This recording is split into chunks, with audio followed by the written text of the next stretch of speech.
Welcome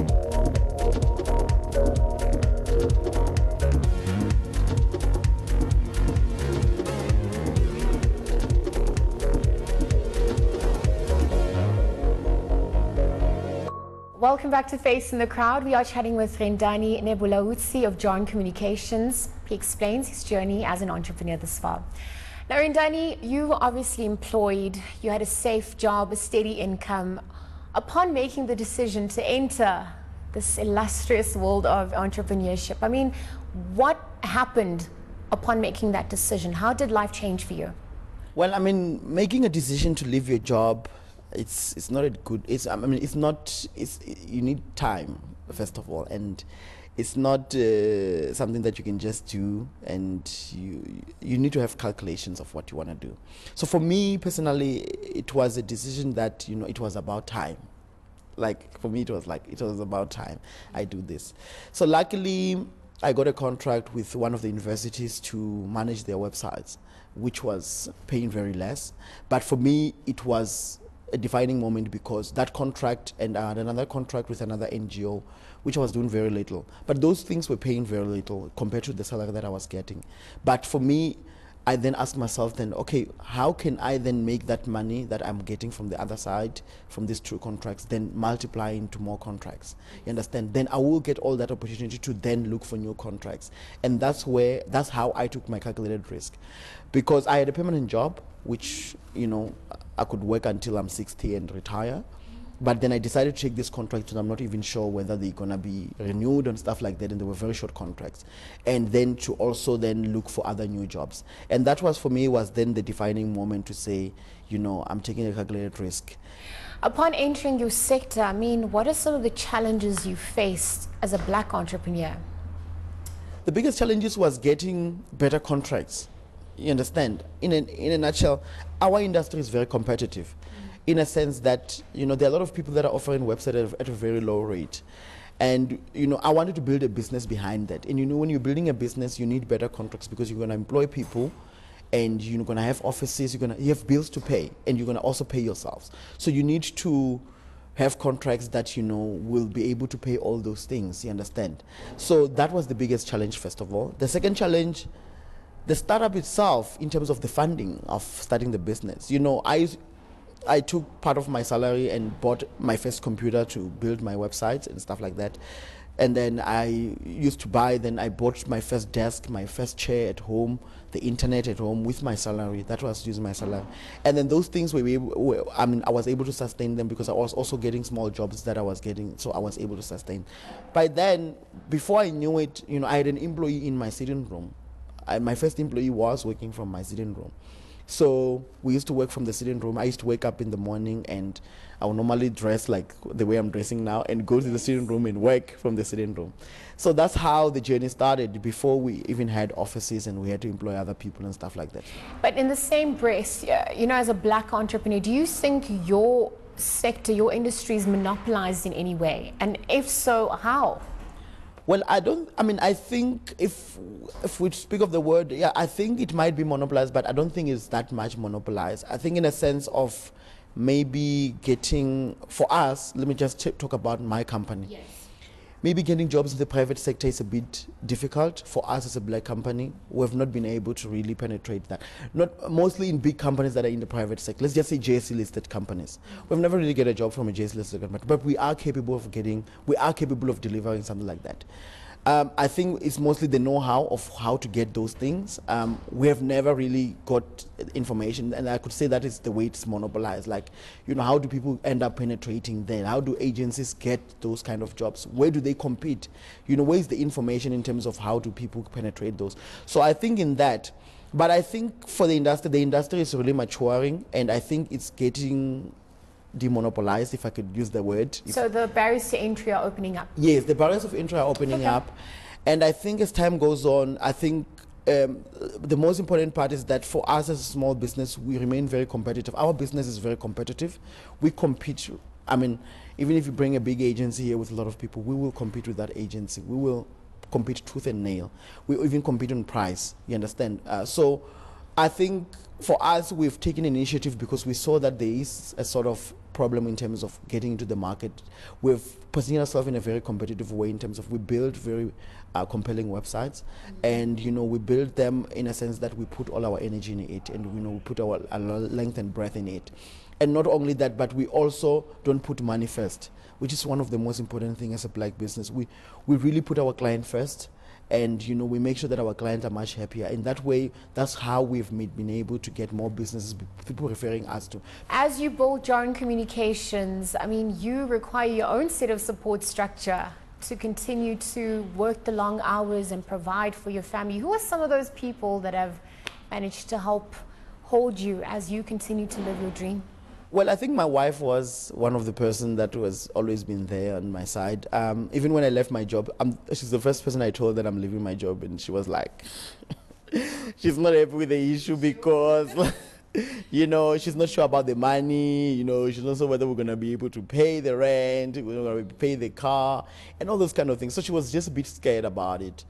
And I mean, she's come around and she's understanding, and she's been a supporting pillar to me, and because when you start a business, for me I was lucky. Let's just say I was lucky in a sense that because I've already known what I wanted to do and I've been doing it. When I quit my job and decided to, I've never actually had like dire financial issues, or to say we've always have clients and stuff like that. You understand? We've never really said we're going down or things are happening like that. So, but we have had issues like, cash flow issues where we get paid late, and those really affect us in terms of, paying things and paying bills and, paying the normal stuff of the business. So, yeah, my wife have been helpful. Also, my mom was also understanding in terms of, me being in business. And, she has been a pillar in terms of, sometimes giving me funds, the little that she can provide, you understand, if I'm in need of money and stuff like that. So she has been helpful. And yeah, even my family, my sisters, and, they've been very much helpful and stuff like that. But I think, God himself also, because, I'm a God-fearing man, and yeah, so, I always put my things to God, and, I think, yeah, that also helps in terms of having some faith and some hope, because sometimes when you're in this business, there's nothing that you have except faith. Like you find that you're standing in the middle, and there's nothing you have except to have faith in what you're doing. Yes. Well, we managed to catch up with a few of those support pillars, and this is what they had to say about Rendani.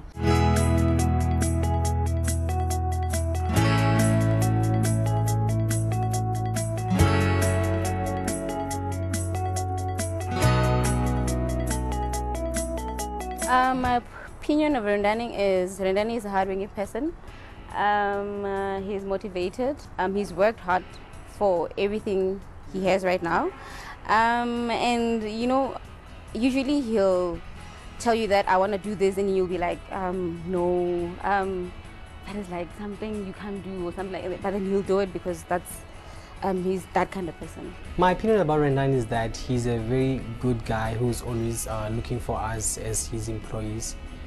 He always makes sure that we get to work, we communicate together, and everything that we do together we do as a team, not only as him as a boss and us as employees. What he always does is that he always interact with us and then make sure that we do everything in order so that the office will be very fun. A favorite memory of him was him helping me. Okay, so when I went for my first interview, he was like, baby, when you get there, just tell them you can do everything. Like when they say, can you design this, just say you can do it. Just never say you can't. So then I went there, I was like, whenever they asked me a question, I was like, I can do this, yes, I can do this. And then when the job came, I had to do what I said I could do. So then every single time they told me to do something I couldn't do, I would be like, I would call him, and at that time he was working at the embassy. So I would be like, they want me to upload this and I can't do this. So every time I had to call him for that. So I find that funny. The favorite memory about Rendani is that there's a lot, but for me, just to cut it short, is that always he's always sharing in the office. He's the person that he will always make sure that he he shares with us everything that he has on his own side. So that's what the moment that I would really explain about it. Okay, the greatest lesson I've learned from Rendani is you can achieve anything with hard work. Yeah. So he's taught me that Rendani has come a long way from where he was. We started an office at home. So I worked as an intern for a year, and then the internship ended. So then Rendani was like, okay, since you're home, we might as well start an office. So we would set up a table and a chair, and then I would sit there, call clients and everything. Basically, that's how we started. The greatest lesson I've learned from him is that he always teaches us to be patient in what we do and laugh and have passion for whatever that we do. Yeah, that's mostly what I learned from him. I'd like to thank him for everything he's done for me. I think I wouldn't be there. I would be where I am today if it wasn't for him. Before I met him, I used to study analytical chemistry. I didn't like it at all, and then he made me realize my dream. He made me realize that there's a lot in IT. There's a lot I can learn in IT, and he taught me a lot.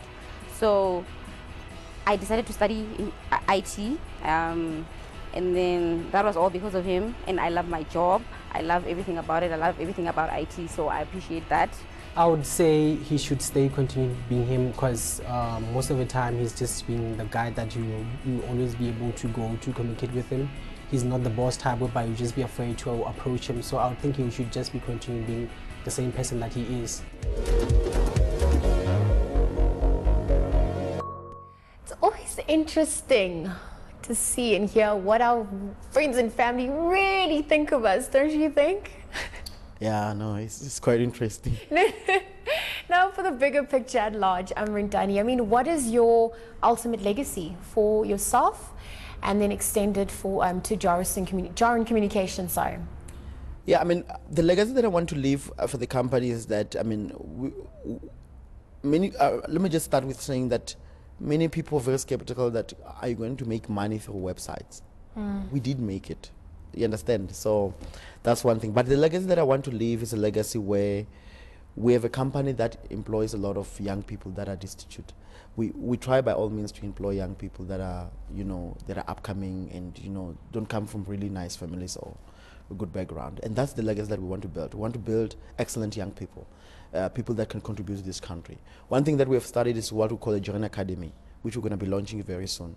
And the academy is going to really train young people in terms of web development, hosting, and support. Because one thing is that young people sometimes, they go to school, they're still told that they still need to learn all these things at work. They're called that they don't know anything. 3 years you're into school, you know nothing. You're still being told you know nothing.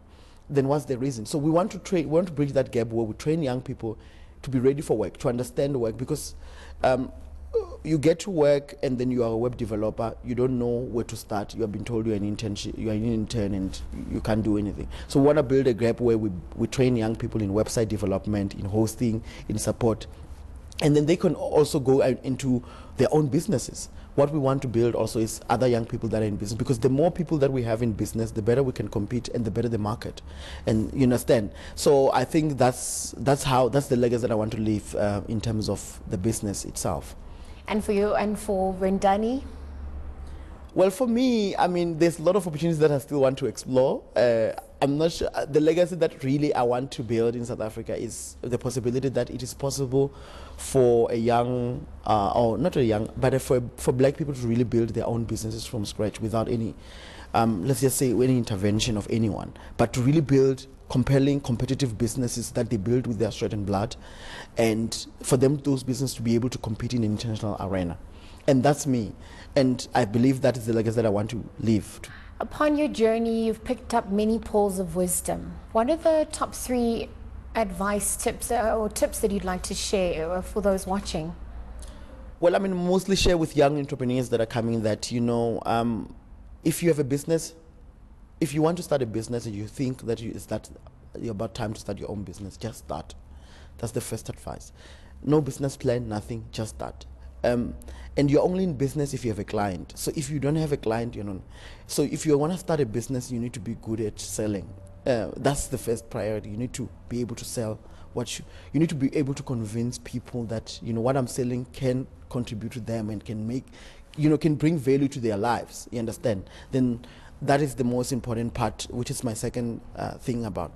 But the third thing is that we really, really need to start black businesses that compete in a sense that, you know, for me, let's just say, I want to give you an example. Like, if I go out of here and I just want to buy something that is black owned, it's really difficult to really find something. Let's just say, starting from clothing to a car or to a real estate agent, there's still very, very few people that are doing it, but we really need more and more people that are competing, be it in the high-end market, be it in the middle market, be it in the low-end market. But we really need a lot of black businesses that are competing out there and competing in all sectors of society. And that is when we're going to have really realized the real dream of transformation in South Africa. Yeah, that's my advice. Unfortunately, we've come to the end of the show, but thank you so much for your time today. We appreciate you telling your story and also wish you the best of luck for your future endeavors as you continue to make our nation great. Thank you very much.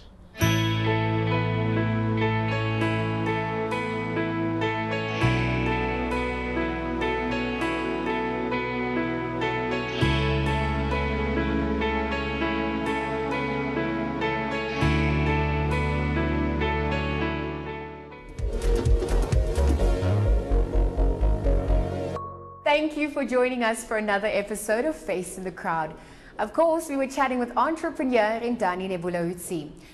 I think the lesson I've walked away from this experience is that we are not defined by circumstances, and perhaps the best way to achieve results is just to begin. Now, we welcome your feedback and comments, so do interact with us on our various social media platforms. But for myself, Liesl Wilson, and the rest of the team, it's goodbye for now.